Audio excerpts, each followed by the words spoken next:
আসসালামু আলাইকুম বন্ধুরা। আজকে আমি আপনাদের দেখাবো কিভাবে সঠিক নিয়মে ২০২৪ সালের নতুন নিয়মে কিভাবে আপনি আপনার Facebook আইডিতে রিলস ভিডিও আপলোড করতে পারেন। তো নতুন নিয়মে বা সঠিক নিয়মে প্রফেশনালি কিভাবে আপনি রিলস ভিডিও আপলোড করে আপনার রিলস ভিডিও হাজার, হাজার ভিউজ আপনি গেইন করতে পারেন বা অনেক ভিউ আনতে পারেন। তো সেই বিষয়ে কিন্তু আজকে আমি আপনাদের দেখাবো বিস্তারিত। তো ১ম এ আমরা আমাদের Facebook আইডিতে লগইন করে নিয়েছি দেখতে পাচ্ছেন। তারপরে ফেসবুক আইডি লগইন করার পর দেখতে পাচ্ছেন ক্রিয়েট রিল নামের একটি অপশন আমরা প্রথমে দেখতে পাচ্ছি। তো আমরা ক্রিয়েট রিল অপশনে ক্লিক করে দিয়েছি। তো আপনি এখন ক্রিয়েট রিল অপশনে ক্লিক করে দেওয়ার পর আপনি যে ভিডিওটি আপনি আপলোড করতে চাচ্ছেন সেই ভিডিওটি সিলেক্ট করে দিবেন। তো আমি একটি ভিডিও নিয়ে নিচ্ছি। তো দেখতে পাচ্ছেন আমি কিন্তু ভিডিওটি সিলেক্ট করে দিয়েছি।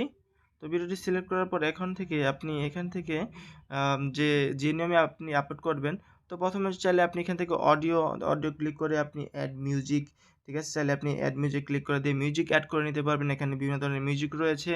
তো এছাড়াও অ্যাড ভয়েস ওভার, তো অ্যাড ভয়েস ওভারে ক্লিক করে দিয়ে আপনি কিন্তু ট্যাপ করে ধরে আপনি চাইলে ভয়েস দিতে পারবেন। এখান থেকে নেক্সটে কিন্তু আপনি চাইলে এখান থেকে আপনি ভয়েস দিয়ে নিতে পারবেন। তো আমি ক্যানসেল করে দিচ্ছি। এছাড়াও আপনি টেক্সট কিছু লিখতে চাইলে এখান থেকে আপনি লিখতে পারবেন, টেক্সটে লিখতে পারবেন। এরপর ইফেক্টস রয়েছে। তো আপনি চাইলে এখান থেকে বিভিন্ন ধরনের ইফেক্টস ব্যবহার করতে পারবেন। দেখতে পাচ্ছেন এখানে বিভিন্ন ধরনের ইফেক্টস রয়েছে। এছাড়া এছাড়া এখানে যেখানে আমি নন রাখলাম, তারপর স্টিকার, আপনি চাইলে এখান থেকে স্টিকার দিয়ে দিতে পারবেন। এরপর রয়েছে আপনি চাইলে এখান থেকে ফাইল সেভও করতে পারবেন। দেখতে পাচ্ছেন সেভ আবার এই রিল ভিডিওটা কিন্তু সেভ হচ্ছে। তারপর এগুলো সব হয়ে গেলে তারপর আপনি এখান থেকে যে দেখতে পাচ্ছেন নেক্সট বাটনে ক্লিক করে দিবেন। তারপর এখানে দেখতে পাচ্ছেন আমরা চলে আসি। তারপর ডেসক্রাইব আপনি ডেসক্রাইব লিখবেন। কি লিখবেন এটা? দেখতে পাচ্ছেন বঙ্গ প্রিমিয়াম বঙ্গ অ্যাপ তো আমি দিয়ে দিয়েছি। তারপর আপনি চাইলে হ্যাশট্যাগ এখান থেকে অবশ্যই হ্যাশট্যাগ দিতে হবে বন্ধুরা। হ্যাশট্যাগ দিবেন। তো হ্যাশট্যাগে আমি ক্লিক করে দিচ্ছি। আপনি এক, এক করে হ্যাশট্যাগ দিবেন।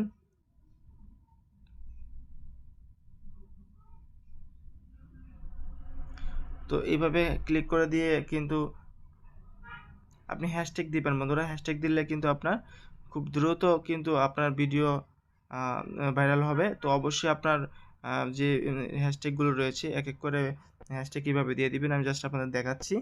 তারপর হচ্ছে হলো আপনার ভিডিওটি আপনি কি পাবলিকলি আপলোড করবেন কিনা সেটি সিলেক্ট করে দিবেন। আমি পাবলিকে রাখবো। তারপর এখান থেকে ব্যাক চলে আসবো। তারপর ট্যাগ পিপল আপনি কি চাইলে এখান থেকে সিলেক্ট করে দিয়ে ট্যাগ করে দিতে পারেন। তো এটাও কিন্তু খুবই গুরুত্বপূর্ণ। তো আপনি ট্যাগ পিপল এ এসে কিন্তু সরাসরি এখানে আপনার ফ্রেন্ডসদেরকে সরাসরি এভাবে আপনি টিক মার্ক দিয়ে আপনি ট্যাগ করতে পারবেন। ঠিক আছে? এবার ট্যাগ করে দিতে পারবেন। তো আপনি আপনার ইচ্ছা অনুযায়ী ট্যাগ করতে পারবেন। তো আবার এখানে আমি এখান থেকে ডিসকার্ড করে দেব, বের চলে আসবো। তারপর লোকেশন অবশ্যই আপনি এখান থেকে লোকেশন সিলেক্ট করে দেবেন, সার্চ করে লোকেশন সিলেক্ট করে দেবেন। আমি লোকেশনটা সিলেক্ট করে দিয়েছি দেখতে পাচ্ছেন। তারপর সি মোড সেটিংসে ক্লিক করে দিবেন। তারপরে স্টার অপশনটি আপনি যদি অফ থাকে তাহলে অন করে দিবেন। তারপর কভার টেক্সট আপনি চাইলে একটি কভার নিতে পারবেন। তো এখান থেকে আপনি যে কভারটি জাস্ট সিলেক্ট করে দিলে হবে, প্লাস চিহ্ন করে দিবেন। তো দেখতে পাচ্ছেন। তো এছাড়া আপনি আপনার গ্যালারি থেকেও সিলেক্ট করতে পারেন। তো অ্যাড ফ্রম গ্যালারি থেকেও আপনি সিলেক্ট করে দিতে পারবেন। আমি না কভার থেকে দিব। তো হয়ে গিয়েছে বন্ধুরা। তারপর এখান থেকে আমি ব্যাকে চলে আসবো। তো আমি ডিসকার্ড দিয়ে ব্যাকে চলে আসলাম দেখতে পাচ্ছেন। তারপর অ্যাড প্লে লিস্ট, তো আপনি আপনার প্লে লিস্ট কিন্তু চাইলে এখান থেকে সিলেক্ট করে দিতে পারেন। তারপর অ্যাড প্লে লিস্ট দিবেন। তো চাইলে আপনি শেয়ার গ্রুপও কিন্তু শেয়ার করতে পারবেন। তো আপনি যে গ্রুপগুলোতে শেয়ার করবেন জাস্ট একটা টিক মার্ক করে দিয়ে দিবেন তাহলে হয়ে যাবে। এরপর ব্যাকে চলে আসবেন। তারপর শেয়ার নাও। তো আমি শেয়ার নাও ক্লিক করে দিলে কিন্তু আপনার এটি কিন্তু আপলোড হয়ে যাবে। তো এই সকল নিয়ম যদি আপনি মেনে চলেন বা এই নিয়ম যদি সঠিক নিয়মে আপনি এই নিয়মগুলো মেনে রিলস ভিডিও আপলোড দেন তাহলে কিন্তু আপনার প্রচুর ভিউজ হবে। আপনি আপনার ভিডিওটা কিন্তু ভাইরাল হওয়ার সম্ভাবনা প্রায় 100% বেড়ে যাবে। তো আমি শেয়ার নাও ক্লিক করার সাথে, সাথে কিন্তু আমার ভিডিওটি আপলোডিং হচ্ছে।